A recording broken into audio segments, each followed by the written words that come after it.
1er décembre 2023, dernier virage de l'année amorcé. Mesdames et messieurs, bonjour. Au menu de ce 13h au Bénin, don de matériel militaire aux forces armées béninoises, les États-Unis d'Amérique à travers le programme dénommé Border Security vient de prêter une fois de plus main forte au Bénin face au défi du terrorisme. Les détails à suivre. Vodun Days 2024, la première édition de cette initiative du gouvernement se tient du 9 au 10 janvier prochain. En prélude, le ministre en charge de la culture a présenté aux hommes des médias le programme de l'événement. Les précisions dans un instant. Et puis, quinzaine annuelle de l'ONG Changement Social Bénin, un événement de reddition de compte des actions menées par l'organisation courant 2023, précisément dans le cadre de la commémoration cette année du 75e anniversaire de la Déclaration universelle des droits de l'homme le 10 décembre prochain. Le développement dans un instant. À nouveau, bonjour. Face au défi du terrorisme, le Bénin peut continuer à compter sur les États-Unis d'Amérique. Washington vient encore une fois d'offrir des matériels militaires aux forces armées béninoises. Ceci dans le cadre du programme dénommé Border Security, BORSEC en abrégé. La cérémonie de remise s'est déroulée ce vendredi au camp militaire Séropéra de Parakou.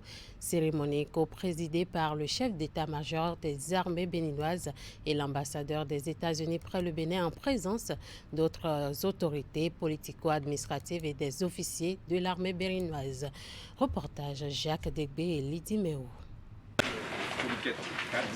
Ce sont au total 8 conteneurs de matériel composé d'équipements de protection individuelle et collective, d'effets vestimentaires et de matériel de communication qui sont offerts aux forces armées béninoises, le tout pour un montant estimé à plus d'1,3 milliard de francs CFA. C'est pour la 3e année consécutive que le Bénin bénéficie de ce appui des États-Unis d'Amérique qui s'inscrit dans le cadre de la 2e édition du programme de sécurisation des frontières connu sous le nom de BORSEC 2. Face à la menace de l'insécurité et du terrorisme, il est impératif que nous nous unissions, que nous partageons nos connaissances et nos ressources et que nous coordonnons nos actions pour éradiquer cette menace dévastatrice. Les États-Unis sont fiers de fournir les équipements de pointe qui renforcent la capacité des forces armées béninoises. Ces équipements comprennent entre autres des bottes, des gants, des lunettes balistiques, des émetteurs récepteurs radio, des kits de premier secours, des projecteurs, des écrans. À travers le programme BORSEC 2, plus de 700 soldats béninois ont reçu une formation sur les tactiques de surveillance des frontières. La formation inclut également le renforcement des relations entre les populations locales et les militaires. Ces nouveaux équipements nous permettront d'améliorer notre communication et donc la coordination de nos opérations sur le terrain. Essentiel pour garantir une réaction rapide et efficace dans des situations critiques, ils décupleront à coup sûr les succès pendant nos engagements. Les vrais amis sont ceux qui vous soutiennent dans les moments de doute et d'incertitude. Les forces armées béninoises n'oublieront jamais votre engagement à leur côté pour faire échec au terrorisme. Toutefois, la formation et les équipements ne suffisent pas à eux seuls à lutter efficacement contre le terrorisme. Ils doivent être appuyés par des programmes de développement qui soutiennent les populations vulnérables et les minorités, reconnaît l'ambassadeur Brian Choukan. Cela nécessite également une coopération étroite, une formation spécialisée et un engagement sans faille à s'attaquer aux causes profondes du terrorisme. À cet effet, sur le long terme, les États-Unis investissent dans les opportunités économiques qui créeront des emplois et renforceront la résistance au recrutement extrémiste. Précisons qu'un mémorandum d'entente entre le Bénin et les États-Unis a été signé avant la réception officielle des matériels. Il vise à intensifier et élargir cette coopération vers des domaines importants tels que le renseignement, le transfert de compétences et la formation spécifique du personnel des forces armées béninoises. Une nouvelle réforme est entrée en vigueur depuis ce jeudi 30 novembre 2023. Aucune visite technique ne se fera désormais sans le paiement de la taxe sur véhicule à moteur. En prélude au lancement officiel de l'opération, le Centre national de sécurité routière a initié une séance d'échange lundi dernier avec plusieurs acteurs du secteur routier. L'objectif est de mieux expliquer aux partenaires routiers le bien fondé de cette réforme qui passe par une plateforme digitale afin de réduire considérablement les pertes de temps dans les procédures de visite technique. Voici le reportage de Ulrich Gaba présenté par Candide Mouretan. C'est désormais officiel. Tout propriétaire de véhicule à moteur doit désormais se mettre en règle vis-à-vis des impôts avant d'obtenir sa certification de visite technique. Le contrôle annuel de l'état du véhicule est désormais assujetti au paiement de la TVM. Mieux, le Centre national de sécurité routière offre aux usagers la possibilité de payer en ligne à travers une plateforme numérique. Beaucoup d'entre vous, sans autre forme de contrainte aucune, s'organisaient pour payer les TVM. La nouveauté, c'est que ça ne serait pas seulement les TVM. La nouveauté, ce serait et les TVM et la visite technique en un. Les 4 heures de temps qui étaient réservées pour cette formalité, au cours de laquelle vous vous asseyez, au cours de laquelle des rançonneurs s'organisent pour vous couper la voie, avant que vous ne vous rendez au CNSR, devant les sites du CNSR, que ça cesse. Donc effectivement, le but premier, c'est de pouvoir centraliser les paiements et s'assurer de la prise en compte du Code des impôts qui nécessite l'acquittement de la TVM lors de vos contrôles techniques. Donc pour ce faire, la CIN a accompagné la CNSR dans la dématérialisation du service et dans la centralisation des paiements. Cette séance d'échange avec les responsables syndicaux et des divers acteurs du secteur des transports a permis aux différents partis de discuter de long en large pour lever tous les coins de voile sur la question. Nous avions accepté que la phase soit une phase pilote sur 4 sites. Il y a le site de la direction générale qui est à Épais. Il y a le site de l'ANES régionale d'Atlantique littoral qui est à Tango-Djevier. Il y a le site du département du Zou qui est à Tonan. Et enfin, le site du département du Borgou et de l'Arborie en termes de l'ANET qui est au niveau de Parakou. En dehors des 4 sites dont le directeur du CNSR a parlé tout à l'heure, sur les autres sites de contrôle technique des véhicules, il faudra préalablement payer la TVM et justifier ce paiement-là par la présentation de la quittance de paiement. La réforme entre en vigueur le 30 novembre 2023, mais le Centre national de sécurité routière ne compte pas rester entre les 4 murs pour suivre l'application des nouvelles mesures. Des descentes de terrain sont prévues sur l'ensemble du territoire national pour expliquer aux populations à la base l'intérêt de cette réforme. Toujours par rapport à cette réforme, une équipe de notre rédaction est allée prendre l'appréciation des usagers. Voici leurs propos recueillis par Francais Lamosso et Elvis Tonoukwa.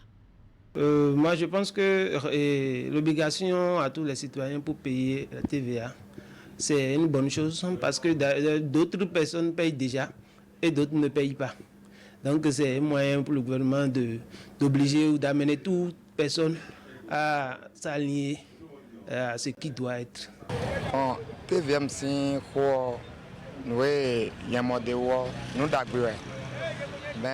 Moi, je pense que c'est une bonne chose.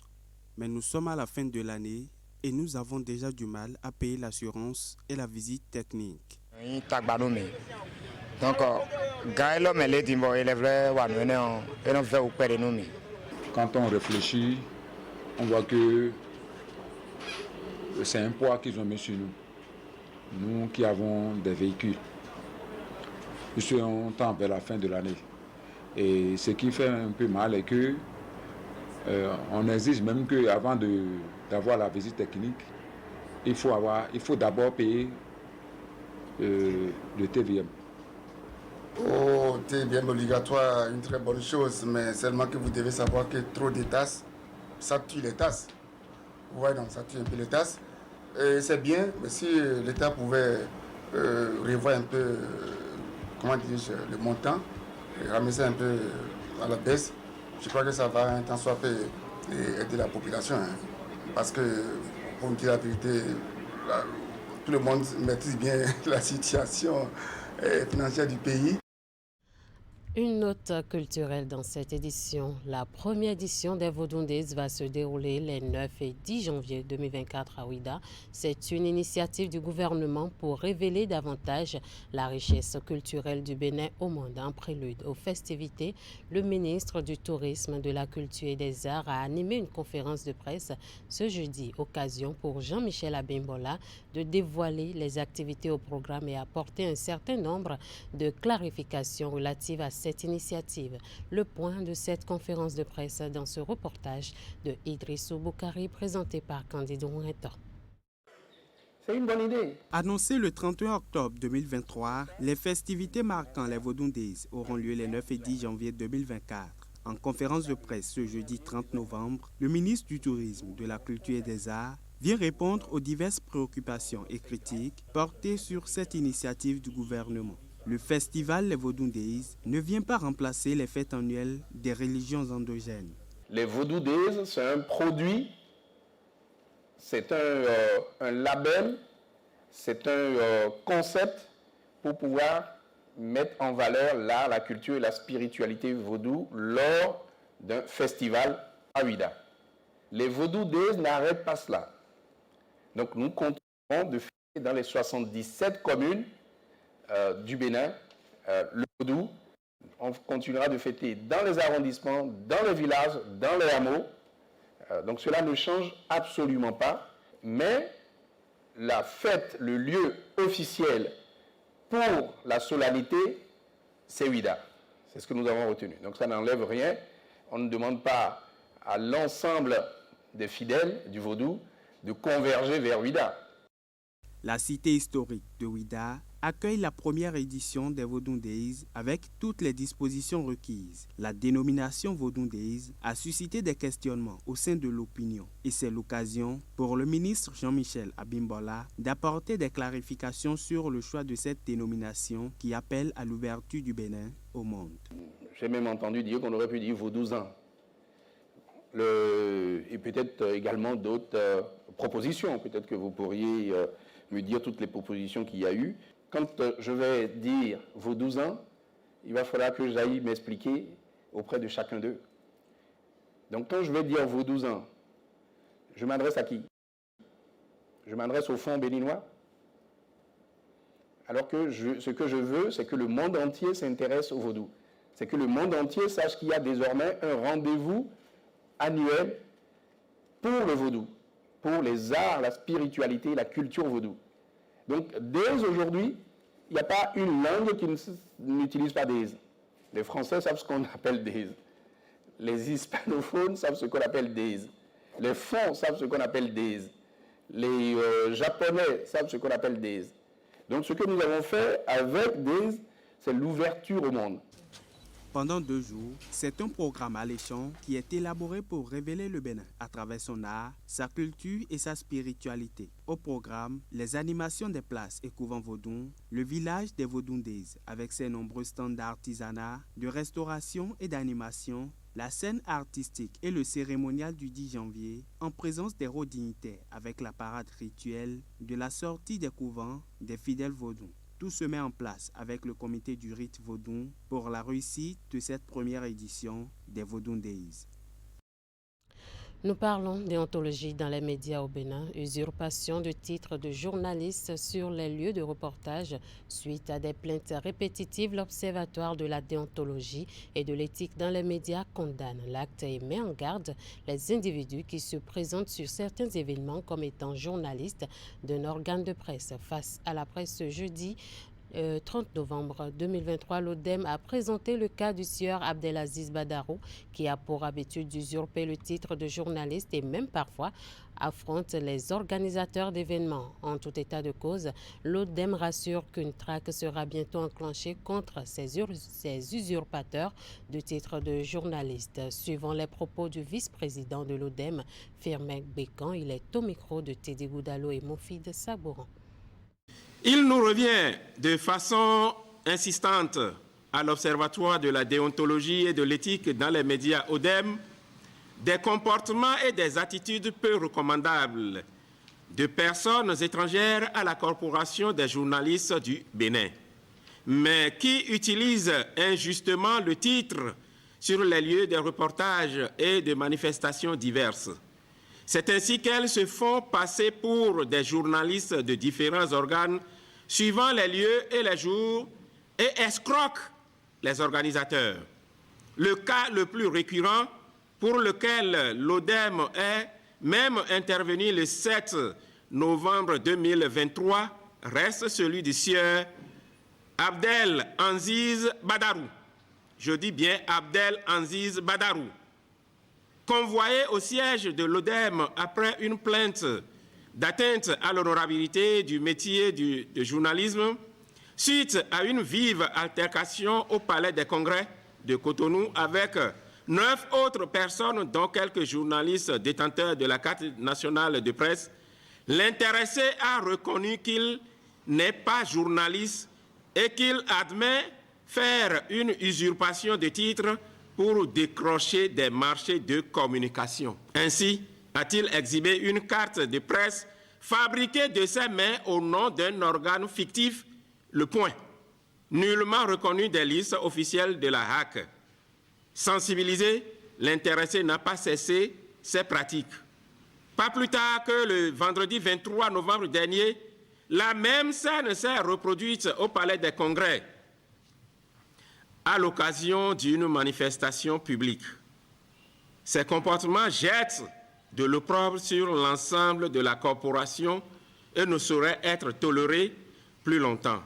C'est pourquoi l'ODEM passe par cette voie pour condamner publiquement les agissements de M. Abdelaziz Badarou ainsi que ces nombreuses personnes inscrites dans la même logique et dont les agissements ternissent l'image de la presse béninoise.